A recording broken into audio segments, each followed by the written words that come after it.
Hello and welcome to the Flying Under the Rug podcast with me, Dave Grigsby, the Flying Rug Guy, brought to you today by Zero Res of Idaho and all the good stuff that comes with that. Today I want to talk about wool and what does wool mean. So wool is the gold standard of carpet fibers. Wool is a protein fiber. Remember the last video we talked about natural versus synthetic, and natural fibers being protein fibers or cellulosic fibers. Cellulosic fibers coming from plants and proteins coming from animals. When we're talking about wool, we're referring specifically to sheep hair. Sheep are in the United States what we consider when we're talking about wool. But when we're talking cleaning, we're talking about any animal hair. So if it comes from an animal, we call it wool. The finer wools get used in clothing. If you've heard of merino or Shetland wool, those both are finer wools. They're bred a little bit differently, and so the wool is finer. Rougher wool is going to be used in carpets and rugs and other wool stuffs. Okay, some of the other wools that we might run into are going to be like cashmere and mohair. That comes from goat. Angora rabbits. Llama comes from llamas, obviously. Alpaca from alpacas. Camel from camels. And cuviot from the muskox. That was kind of a new one for me. I had never heard of cuviot before, but that's where it comes from. Okay, some of the pros about wool. Wool is very durable. It's resilient. It's elastic. It's strong. Wool is just amazing that way. We'll talk about that and why that is in a few minutes here. It's insulating.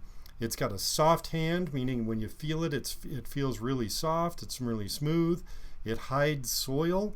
That's kind of a cool thing, and we'll talk about that later in another podcast when we get into nylon. Why wool's ability to hide soil made nylon such a problem. It's also a self-cleaning fiber, which is really cool. We'll talk about that in a second too. It's easy to dye. You can get all kinds of colors in it, and any color under the rainbow you can make it in wool, and they're nice, deep, rich colors. They're color fast. The color isn't going to fade on you. I mean, it might over time depending on the dyes that are used, but for the most part, wool is color fast. It doesn't lose its color very easily. It's got a natural sheen to it, not as shiny as silk, but it still does have a sheen. It can be nice and shiny. Low static electricity, unlike nylon. Remember running as a kid and dragging your feet across the carpet and trying to shock your sister or brother or whatever. Wool doesn't have that ability because it doesn't produce that static electricity.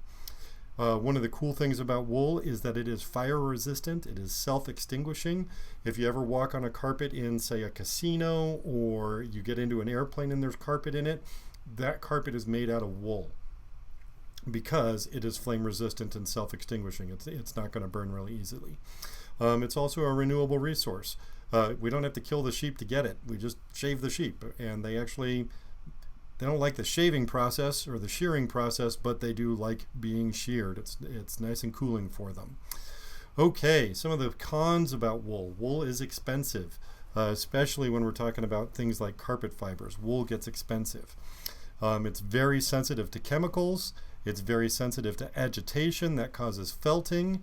If you've heard of felt hats or felt suits or felt anything, it's made from wool usually, and it's wool that's been scrubbed and agitated really high to lock those fibers together. It sheds fibers. If you buy a new rug or a new carpet, those fibers are going to shed, and it might appear fuzzy on the top, and it might appear, if you're vacuuming, you might get a whole bunch of different fibers being pulled up into your vacuum. That is normal. It is what wool does. It's because it's a staple fiber. Staple fibers are short. They're somewhere between 4 to 8 inches, 6 to 8 inches, something like that. And when they're twisted together, they're not all lined up. And so some of those are going to get loose just during normal usage of it. Anytime you see the words easy to dye in the description of the pros, that means it's also easy to stain. So because it is absorbent, because it does take dye very easily, it is easy to stain wool carpet. And then one of the last things is bugs. It's a natural fiber. Bugs are nature's way of getting rid of fibers and breaking things down and creating earth and continuing the cycle of the earth.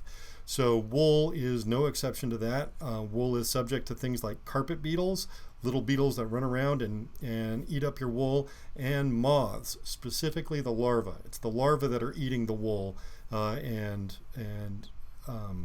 causing the problems with that. So if you ever have wool and mothballs and or putting your wool in a cedar chest, or making sure you're really, if it's on the floor, making sure you're vacuuming it regularly, moving your furniture, killing any moths that might, or if you're opposed to killing them, getting them out of the house so that they're not inside your house causing those problems. Those are all things that are really important to do because wool is subject to moths.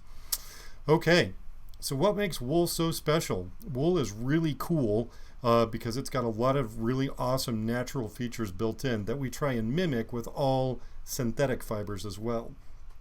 One of the things that gets wool its amazingness is its natural crimp, and you can see in this picture here how the wool is really wavy. It's got that crimp, almost like if you've got long hair and you crimp your hair to give it some bulk. Wool has that natural crimp. That natural crimp gives wool its bulk. It gives it its elasticity, meaning it can be stretched and then it'll spring back, and that's part of that natural crimp. It also gives wool resilience, so you can step on it and crush it and it'll bounce back. That's part of that natural crimp that gives it its resiliency. And because of that natural crimp, it also is a natural insulator, so it's really good for warmth. It creates air pockets in there that heat up, and then that gives you warmth. Wool is hygroscopic, meaning it absorbs water. It likes to absorb water from the air, basically, and that's part of what gives it its flame resistance. It also gives it its static resistance because there is a moisture content to wool, and that also helps with the insulation side of it. Not only is wool a warming fabric, it's also a cooling fabric, so it will act either like a heater or a really warm blanket, or it can also act like a swamp cooler almost by taking in the moisture and releasing it when it's really hot outside. So wool is a really cool fiber.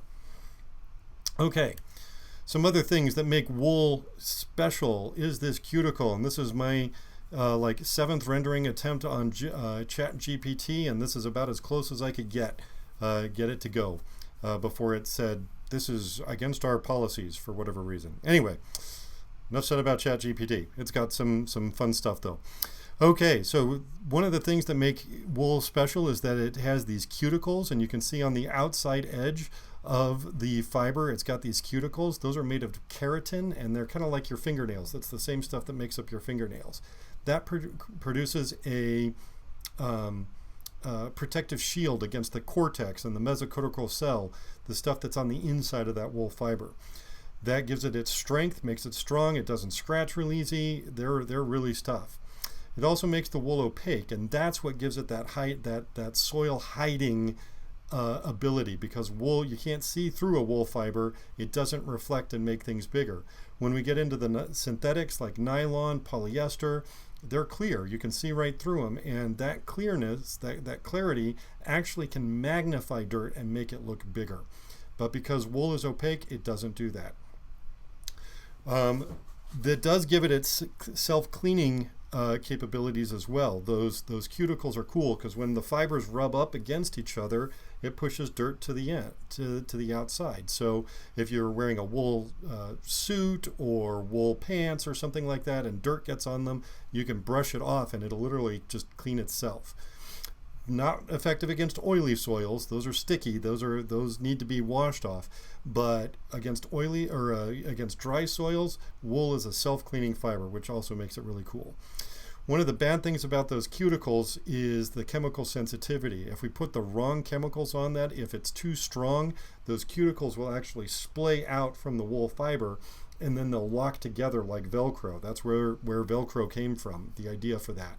That's called felting. We talked about that a second ago. And then it's color fastness. The colors, the dyes will actually attach to that keratin exterior of the fiber. Sometimes they'll even get into the interior of the fiber and make it really, depending on the dyes, it'll make it a really good, deep, rich color that doesn't come out.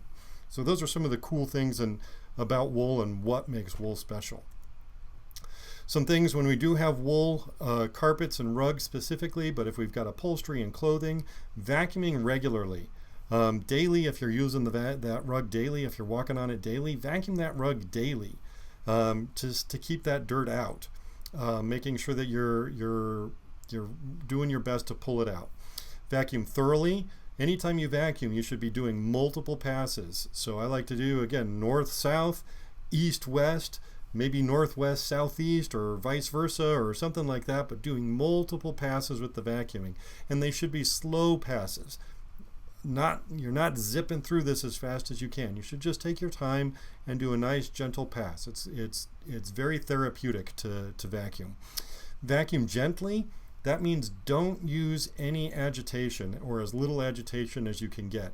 Don't use the beater bar. So set it on the hardwood floor setting on your vacuum cleaner, or if you're able to get a soft beater bar, like a horsehair beater bar, that works really well because those are soft and gentle and will help to agitate the fibers, to loosen up the dirt, to get it up into the vacuum.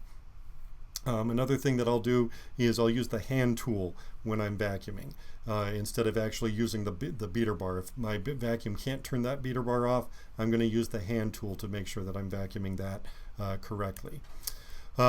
Spills and pet accidents, anything that gets on the carpet should be extracted as soon as possible. Use a clean white terry cloth towels. Blot, don't scrub. No scrubbing. We don't like that on carpet or rugs because that can distort those fibers and cause that felting. Water in a shop vac is my favorite way of cleaning everything. I'll have another video later on talking about that. But just using water in a shop vac to clean up any kind of spills or pet accidents.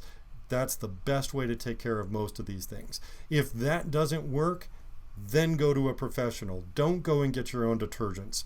The stuff that they sell in the store can bleach your wool. It can destroy your wool. I've watched wool just disintegrate in front of me. So don't go and get your own stuff. And you might not, maybe you're thinking, well, I use this stuff all the time and it's never hurt anything before. Maybe it is. So until you know for sure that it's not hurting it, you might not notice it immediately. It might be 2 or 3, maybe even 4 years down the road. That's when you're going to notice the problems. So get your rugs professionally cleaned. Get your carpets professionally cleaned. If there's anything that you can't get up with just water.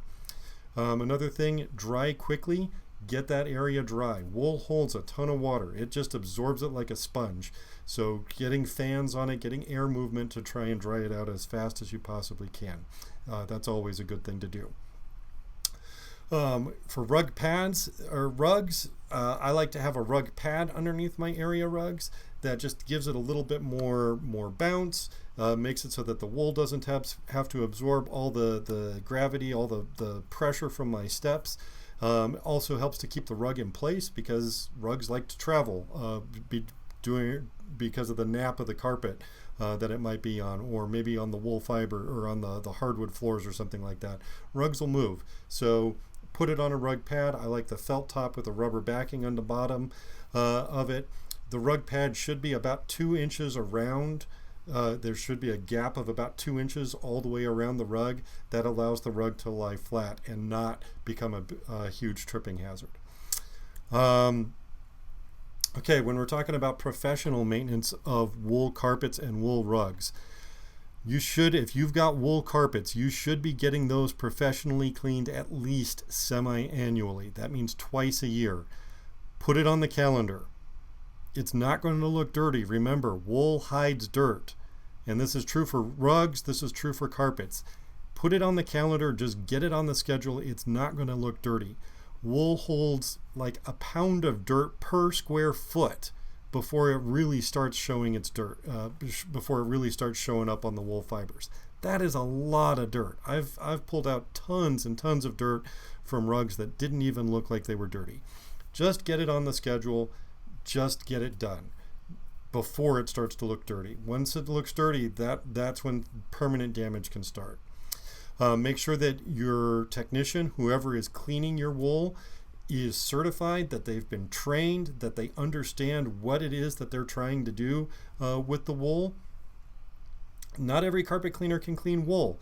I know it sounds silly. Isn't wool the same as any other carpet fiber? No, it's not. It's chemically sensitive, and if you get the wrong guy that just comes in and sprays whatever he wants on your carpet, it can cause permanent damage, destroying your wool. So make sure you get it professionally cleaned by somebody who is certified and trained to clean wool. Water extraction or encapsulation cleaning are the ones that I would recommend for doing wool, making sure that those chemicals are wool safe, or at least, if they haven't been tested by the Wool Safe organization, at least formulated for wool and have been tested for wool. But if it's got that little Wool Safe logo on it, then you know that it's safe. I don't have that on this presentation, but I'll make sure I'll put it in the show notes. Okay. Rugs should be professionally washed and cleaned at least annually. I said semi-annually, but at least annually. Again, by a certified trained technician, dusted thoroughly, getting all of that dry dirt out of there as much as possible, and then again with proper Wool Safe approved chemicals. I do recommend protecting wool fibers. I recommend putting protectors on everything. Now, I'm not a big chemical guy. I don't like chemicals on everything that I have. I've been cooking on glass and cast iron for way longer than Teflon was becoming a problem. I still recommend putting a protector on my carpets. I'm not eating my carpets or licking it up or anything like that. But it does help to protect the carpet against any additional soiling, staining, those kinds of things. We've got a couple of different kinds of fiber protectors that can be reapplied. You've got a fluorochemical. Water-based are usually fine. There's also solvent-based ones if you've got a finer rug and you're worried about moisture being put on there. Those are things that your carpet cleaning professional or your rug cleaning professional should understand and know. Fiber protectors should be designed for fine fabrics, meaning wool, silk, cellulosic fibers, those kinds of things. Don't just throw your normal fiber protector down, the stuff you throw on your nylon carpets. You got to have a special fiber protector designed for wool, silk, those kinds of things. I like to reapply it annually. It does wear off over time. Now, if you never use the rug, it's just rolled up and never gets used, or it's a back bedroom rug that never gets touched, then okay, maybe not every year. But if it's a rug that gets walked on regularly, those should be reapplied. Those should be protected just about every year.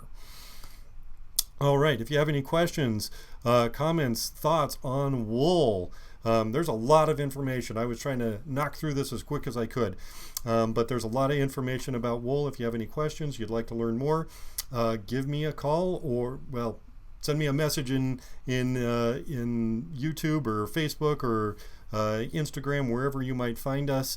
Give me a call. Again, don't give me a call. Drop me a message, and then if we need to make a call, we'll make a call. FlyingRugGuide.com and all that good stuff. So thank you so much for joining me today. And don't forget to subscribe, share the video if you found this information helpful, and we'll see you the next time. Thanks.